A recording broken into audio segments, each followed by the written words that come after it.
We're with TJ Maynard, the head football coach at Russell. And TJ, in your first year, there's no way that I can avoid saying you went to Russell as I did, and the win over Ashland helped moves the program the way you want to go.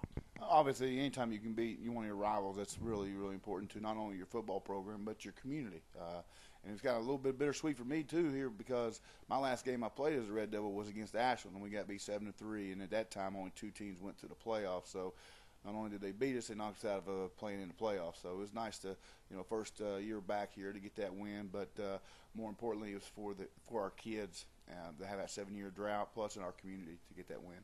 Well, I think it's always good too to put after you struggle a little bit against Ironton, and it's good to put a team back on the track that you're looking for. Oh yeah, obviously we struggled a little bit against Ironton, but I think people are going to see that part of our struggles was the result of Ironton being pretty good.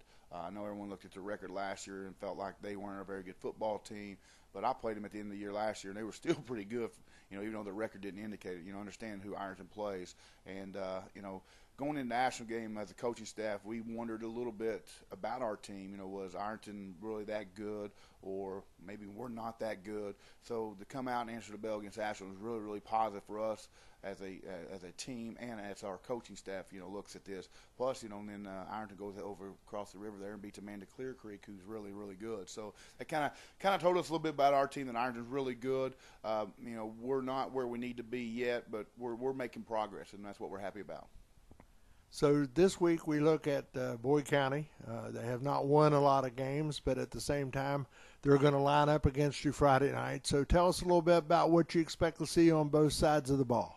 Well, Boyd County is better than they were last year. And I've been kind of preaching that to the kids all week. Don't look at what happened last year. Don't look at what they did last week or the week before. When it comes Friday night, it's a Boyd County-Russell game, and for some reason that game is always a battle, especially early on. So you got to be ready to fight and be ready to go, and make sure we're focused on us and make sure we compete. If we compete and play as hard as we did against Ashland, I like our chances. But if we go back and play to level our competition and we don't play the way we're supposed to play, then anything can happen on Friday night. Boyd County has changed a little bit from what they did last year. They were in a stack eye, kind of a triple option type of team last year. Now they're in the spread. They like to throw it quite a bit. Their quarterback is not a real big kid. Throws it decent, but he really, really runs well. So, if we get pressure on him or we cover him downfield, we got to make sure that we're ready for him to scramble. You've used a pretty good mix this year. You've got some good runs out of your backfield. Hoback gave you some yards when you needed him against Greenup County and against Ashland as well. And I didn't see the Ironton game, so I can't say, but and then you've got some speed and you're throwing the ball a little bit. I think you're trying to come up with a pretty good mesh of offense. Yeah, we obviously we want to run the ball, number one. But again, what we try to do as a coaching staff is we try to put our kids in the best situation to help make them successful. If guys are going to load the box on us, you're going to throw the ball. If they're going to cover, and we got them outnumbered in the box, we want to run it. And one thing we're going to try to get better at is we want to dictate more when we throw the ball than the defense dictated. We don't want to be in 3rd and 8s and 3rd and 10s. That's tough to pick up. So, we need to do a better job of mixing it up early and downs, 1st, 2nd down, throw the football, and then, mixing the run and pass as we go along. Speaking of, Hoback came in the Ironton game, really did a nice job for us.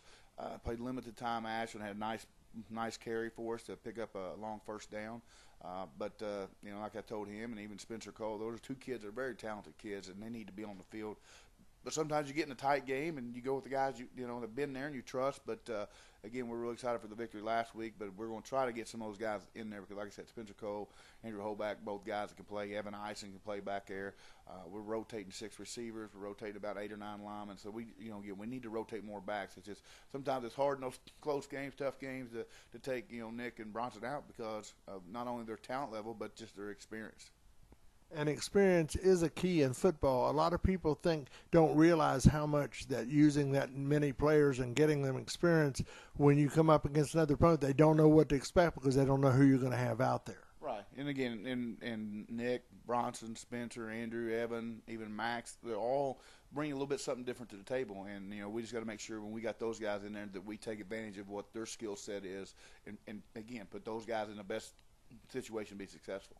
Thanks, TJ. We'll talk before Lewis County. Thank you.